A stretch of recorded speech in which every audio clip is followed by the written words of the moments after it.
Salut à toi, j'espère que tu vas bien. Bienvenue sur cette nouvelle vidéo de l'instant présent par Olivia. Aujourd'hui, on va parler de méditation de pleine conscience et surtout mettre à plat quelques idées reçues, quelques fausses idées que l'on se fait de la méditation de pleine conscience.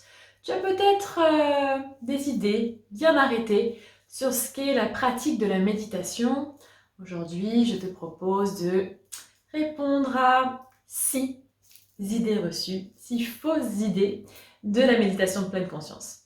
On se retrouve juste après le petit jingle. Ne bouge pas. En attendant, abonne-toi à la chaîne si ce n'est pas encore fait.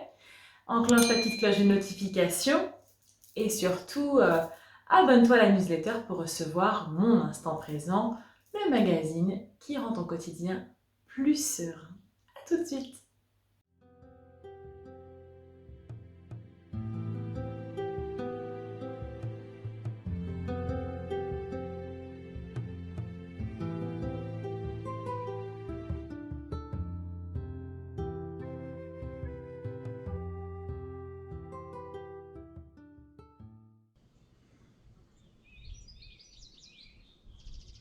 Eh bien non, la méditation de pleine conscience ne se pratique pas uniquement assis en lotus sur son coussin de méditation pendant des heures. La méditation de pleine conscience peut se pratiquer n'importe où, à n'importe quel moment de la journée. Il suffit simplement d'être présent à soi.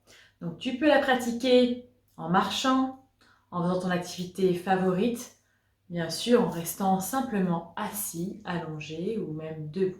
Le principal, c'est quand même, surtout quand on est débutant, de s'approprier un moment où on est au calme et où on peut pratiquer le plus sereinement possible.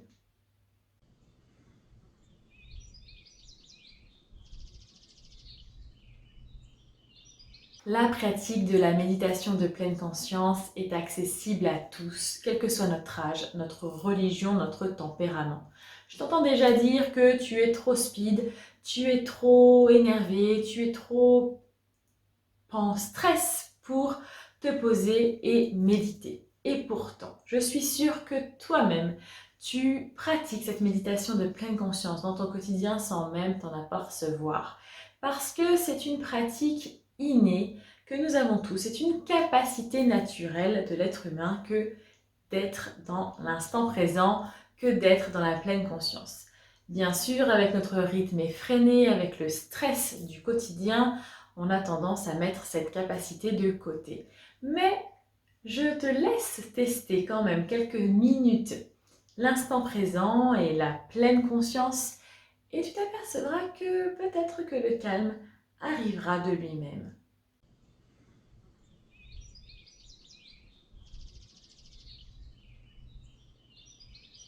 J'entends souvent dire que méditer en pleine conscience, que méditer dans un sens général du terme, c'est arrêter de penser. Alors stop, c'est l'idée reçue, peut-être que j'aurais dû mettre en premier. Il est impossible d'arrêter de penser. Tout comme il est impossible d'arrêter de respirer, sinon c'est la mort, de contrôler notre fluctuation sanguine. Voilà, c'est un état naturel. Notre cerveau est fait pour penser. Donc du coup, la méditation de pleine conscience, ce n'est pas arrêter de penser, c'est justement se recentrer sur ses pensées, c'est observer nos pensées pour prendre le recul nécessaire sur celles-ci. La méditation permet justement de se recentrer et d'être dans l'instant présent. Donc ni dans le passé, ni dans le futur. Elle nous permet de recentrer ses pensées sur l'instant présent en se focalisant sur nos sensations corporelles. Ainsi, la méditation permet d'être pleinement présent avec toujours des pensées, mais qu'on recentre sur l'instant présent.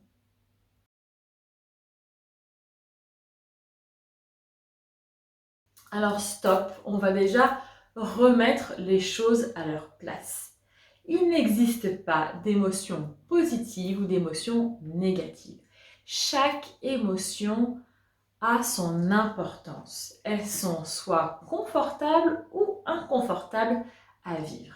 Et la méditation du coup de pleine conscience ne nous aide pas, n'a pas pour but d'effacer les émotions, d'extérioriser nos émotions. Non, elle permet justement de se concentrer sur ces émotions, d'accepter ces émotions, de les accompagner à s'extérioriser, à mieux comprendre le pourquoi du comment ces émotions agissent sur notre corps, sur notre mental. Voilà à quoi sert la méditation de pleine conscience. On n'efface pas les émotions, on prend juste le recul nécessaire pour les observer, pour mieux les intégrer, pour voir la relation entre l'émotion et la sensation corporelle et mieux accepter ces émotions dans notre quotidien.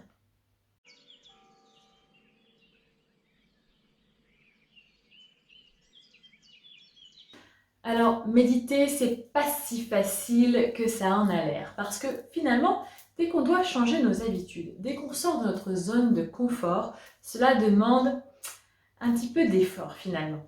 Parce qu'il va falloir être régulier, il va falloir s'entraîner, il va falloir persévérer pour en retirer pleinement les bienfaits.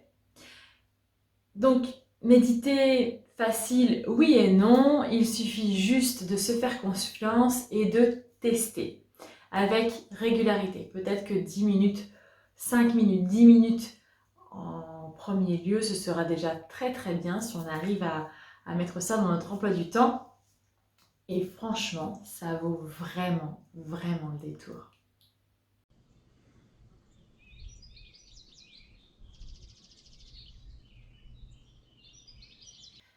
Alors non, la méditation de pleine conscience n'est pas comme de la relaxation ni de la sophrologie. Parce que la relaxation ou la sophrologie, lorsqu'on commence une séance, on a un objectif, un but à atteindre précis. Détendre son corps, réactiver des capacités, retrouver de l'énergie, rétablir un sommeil de meilleure qualité, peu importe. Quel que soit l'objectif à atteindre, la séance de relaxation ou la séance de sophrologie a cet objectif à atteindre. La méditation de pleine conscience n'a pas d'objectif. Il faut juste être, arrêter de faire, arrêter de se mettre des objectifs en tête. La méditation de pleine conscience, bien c'est juste être là, dans le moment présent, sans jugement, se reconnecter à soi, tout simplement, sans objectif particulier, être juste là, présent. Voilà, c'est tout pour moi aujourd'hui. J'espère que ces 6 petits points que j'ai abordés avec toi aujourd'hui t'a éclairé sur ce qu'est la méditation de pleine conscience. J'espère que je t'ai donné envie de tester la méditation de pleine conscience. Laisse-moi un commentaire ou juste un petit like pour me dire si tu as aimé cette vidéo, si elle t'a fait du bien, si elle t'a apporté quelque chose ou pas. On se retrouve très très vite sur l'instant présent par Olivia. N'oublie pas de t'abonner à la chaîne si ce n'est toujours pas fait et de télécharger ton numéro de Mon Instant Présent, le magazine qui rend ton quotidien beaucoup plus serein. On se retrouve très très vite. En attendant, prends bien soin de toi. Bye.